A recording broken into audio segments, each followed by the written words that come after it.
So hey guys, and welcome to the video. Today I'm going to be talking about the London Resort and my thoughts on the project. I've not really talked about the London Resort before on my social media channels and particularly here on YouTube, so I thought it'd be a pretty interesting video to make. So if you go on to like it, please smack that like button, hit that subscribe button and turn on all notifications so you don't miss a single video. Without further ado, let's get straight on into it. So if you've heard of the London Resort before, I'm sure you've heard of the UK Disneyland. And that's what this project has been unofficially known as for so long, by news outlets, blog posts and even videos here on YouTube. And that's because Paramount were originally a major stakeholder in this project, so they would have been able to bring their own IPs and their intellectual properties into this project, and there would have been various dark rides, areas and roller coasters based on Paramount IPs.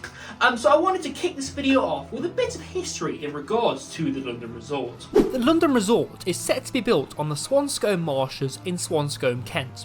This is based out of the village of Swanscombe along the River Thames. Plans started for the London Resort back in 2012. Back then, the project was known as the London Paramount Entertainment Resort.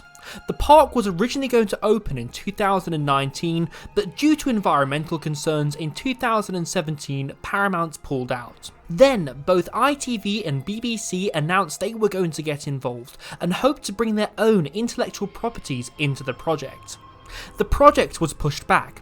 Groundwork was set to begin in 2022, with Phase 1 opening in 2024, and the whole resort completed by 2030.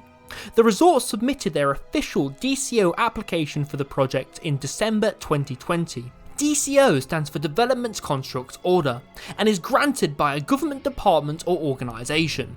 A DCO application is a type of application used for projects of national significance, particularly in regards to UK infrastructure. Again, due to environmental concerns raised by Natural England, in early 2022 ITV and BBC pulled out. The resort then retracted their DCO application, stating another would be submitted in late 2022.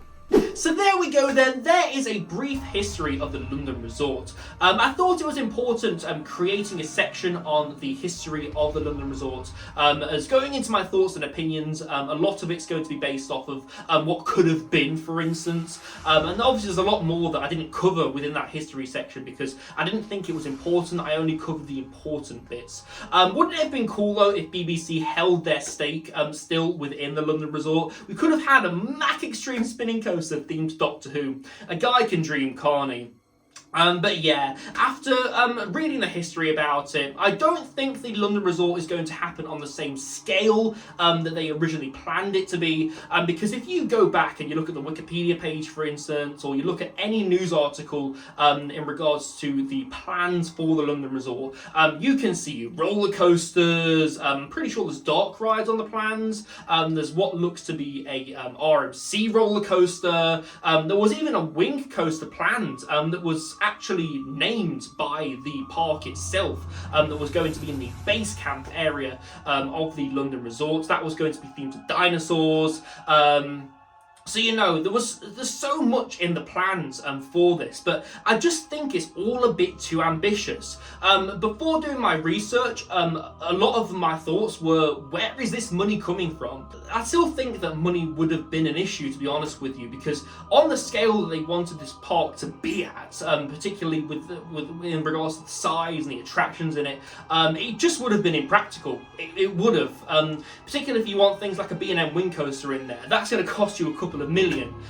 So, you know, unless the investors had some serious money behind them, I doubt that would have, all the roller coasters they had planned would have been possible, to be honest with you. But it would have been impressive to see a movie park come to the UK, because in my opinion, that's what the UK needs. It's lacking something with a lot of IPs.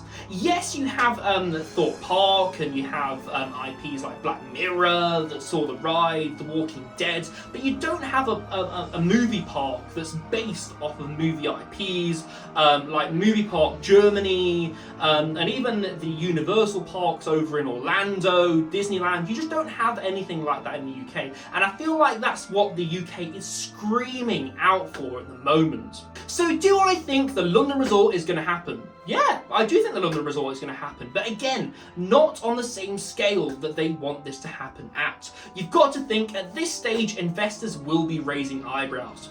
They've removed a DCO application after having it approved. You got to think it's going to cost them thousands to revise the plans. It's going to cost them money to even submit it again to government bodies for approval. Again, investors have to be raising their eyebrows at this stage. You got to think as well, Paramount have pulled out, BBC have pulled out, ITV have pulled out. That's quite a significant chunk of change that's been removed from their pocket already. So I do think the size of this resort is going to suffer as a result. In regards to attractions, the size of the resort, then what are we going to be looking at? So I'm going to use the base camp area as an example. I've already talked previously about a wing coaster that was planned for the base camp area of the London resort. I think we're going to look at something on the scale of the Swarm, so something not too long, but something that packs a punch. I'm also thinking the same height as the Swarm for this base camp area if it does happen. Also, we see a wooden coaster in the plans. Again, like I mentioned, I think that's going to be on the same scale as the Wicker Man. If not, I'm thinking a bit bigger. If you look at Tato Park, their Gravity Group coaster, you could be looking at something on the scale of that. If it was going to be an RMC, I think that we would definitely be looking at the Rybox track. I think that this would be on the same scale as the Untamed at Wallaby Holland. So you know, I don't think they're going to be the biggest, most groundbreaking attractions in the world, but I do think they're going to pack a punch for what they have. Again, this is if the investors do keep investing into this project, given the setbacks that have taken place. So guys, that's been a brief history on the London resort and my thoughts and opinions on the project. If you've got your own thoughts and opinions on the London resort, please do leave them down in the comment section below. I really want to hear your thoughts on this one. Just because everybody's got their own thoughts and opinions on this project, everybody's heard of it. If you're a roller coaster enthusiast or theme park enthusiast alike, again, please do leaving them down in the comment sections below. You're going to be wanting to be subscribed, guys, because I've got plenty of vlogs coming up. I've got the Festival of Thrills this weekend. I'm going to be filming a vlog there, giving you my thoughts and opinions and capturing the overall atmosphere of the events. I'm really looking forward to it. So again, please do hit that like button, hit that subscribe button and turn on all notifications so you don't miss a single video. I've been Ryan from iCoaster and I shall see you in the next video. Goodbye.